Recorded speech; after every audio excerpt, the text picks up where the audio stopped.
नमस्कार, स्वागत है आप सभी का एक बार फिर से डेटा स्ट्रक्चर की वीडियो सीरीज में। इस वीडियो में हम लोग बाइनरी सर्च ट्री BST के बारे में पढ़ेंगे। आइए स्टार्ट करते हैं। ये एक स्पेशल टाइप का बाइनरी ट्री होता है जिसका यूज हम एलिमेंट्स को सर्च करने के लिए करते हैं, है ना। इसके कुछ कैरेक्टरिस्टिक्स होती है, कुछ प्रॉपर्टीज होती है जो हमको ध्यान रखना है। सबसे पहली चीज ये है कि root node contains smaller values on its left, root node contain larger values on its right. मतलब जो रूट है उससे सारी छोटी वैल्यूज उसके लेफ्ट में होनी चाहिए और उससे सारी बड़ी वैल्यूज राइट में होनी चाहिए। सारी छोटी लेफ्ट में, सारी बड़ी राइट में।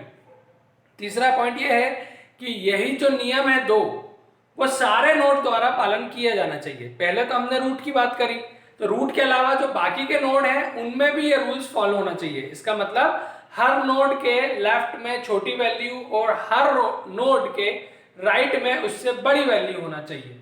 एग्जाम्पल देखिए, ये हमारा एक रूट नोड है 10, तो 1, 5, 9 ये सब इससे छोटे इसलिए लेफ्ट में है, वो 15, 12, 17 सब बड़े इसलिए राइट में। यही नियम नीचे भी फॉलो हुआ है। 5 की बात करें तो 1 छोटा है 5 से इसलिए लेफ्ट में, 9 बड़ा है इसलिए 5 के राइट में। इसी प्रकार से 12 15 से छोटा है इसलिए लेफ्ट में और 17 बड़ा है इसलिए राइट में। ठीक है, अब एक क्वेश्चन करते हैं हम लोग। Create BST from following data. मतलब हमको डेटा दिया हुआ है, यहाँ पे हमको 7 नंबर्स दिए हुए, 10, 8, 17, 13, 22, 9 और 21 दिया हुआ है लास्ट में। इससे हमको बाइनरी सर्च ट्री बनाना है। ठीक है, तो स्टार्ट करते हैं।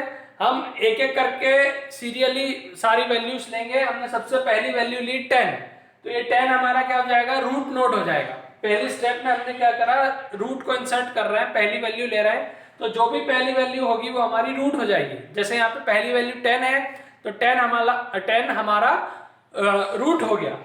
ठीक है, अब अगली वैल्यू कौन सी है, ये 10 हो गया।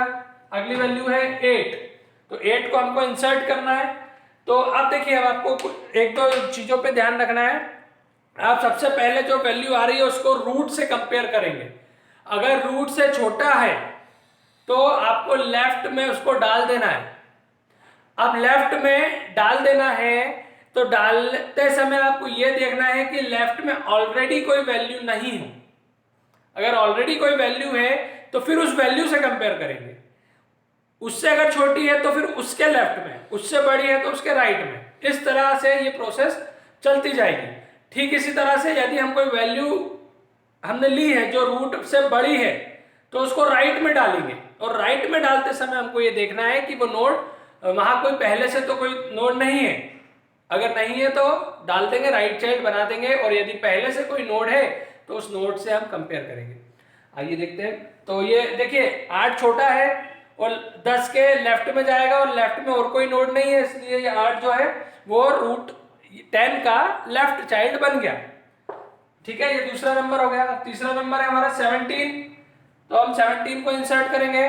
10 से कंपेयर किया, 10 से बड़ा है इसलिए कहाँ आएगा, राइट में आएगा, और राइट में ऑलरेडी कोई नंबर नहीं है इसलिए इसका राइट चाइल्ड बन जाएगा 17 10 का, है ना। 17 भी हो गया। अब अगला नंबर है 13। 13 को देखिए, 13 को हम कंपेयर करेंगे किससे, 10 से, है ना। तो 10 से बड़ा है इसलिए कहाँ आएगा, राइट में। अब राइट ऑलरेडी कौन है, 10 का ऑलरेडी राइट चाइल्ड 17 है, तो यहाँ डाल नहीं सकते। अब 17 से कंपेयर करेंगे। 13 जो है वो 17 से छोटा है इसलिए 13 जो है वो 17 के लेफ्ट में चला जाएगा। अगला नंबर है 22। 22 को डालते हैं, 10 से बड़ा इसलिए राइट में गया। अब राइट में ऑलरेडी एक बड़ा नंबर है 17, तो अब 17 से कंपेयर करेंगे। 22 17 से भी बड़ा है तो 17 के राइट में जाएगा, और 17 के राइट में भी ऑलरेडी कुछ नहीं था इसलिए 22 17 के राइट में आ गया, राइट चाइल्ड बन गया। ये भी हो गया। अगला नंबर है 9, तो हमने 10 से कंपेयर करा, 10 से छोटा है 9 तो कहाँ जाएगा, लेफ्ट में। अब लेफ्ट में ऑलरेडी कौन है, 8 है। ठीक है, तो ये 8 से अब कंपेयर करेंगे। अब 9 जो है वो 8 से बड़ा है, ठीक है, और बड़ा इसलिए 8 के राइट में जाएगा, और राइट में ऑलरेडी कुछ नहीं है इसलिए 9 8 के राइट में आ गया। अगला है 21, ठीक है।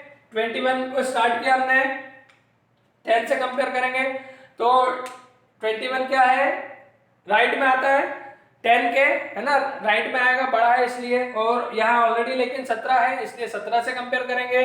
अब 17 से कंपेयर किया तो 17 से भी बड़ा है, और 17 से बड़ा होने पर 17 के राइट में जाएगा, यहाँ भी ऑलरेडी 22 है, तो अब 22 से कंपेयर करेंगे। 21 को अब 22 से छोटा है 21, और 22 इसलिए 22 के लेफ्ट में जाएगा, और 22 के लेफ्ट में ऑलरेडी कुछ नहीं है, इसलिए हम यहाँ पे 21 को इंसर्ट कर देंगे। आया समझ में? इस प्रकार हमने बाइनरी सर्च ट्री बनाया। अब मैं आप लोगों को भी कुछ क्वेश्चंस देता हूं होमवर्क के लिए। देखिए, मैंने कुछ डिजिट्स दिए हैं, 2 क्वेश्चन दिए हैं, इससे आपको बाइनरी सर्च ट्री बनाना है, वो बनाकर कमेंट में बताएं या तो फोटो सेंड करें, ठीक है। उम्मीद करता हूँ ये वीडियो आपको समझ में आया होगा। अगर पसंद आया हो तो लाइक करें, और कोई डाउट हो तो जरूर कमेंट करके पूछें, और चैनल को सब्सक्राइब करें। नमस्कार।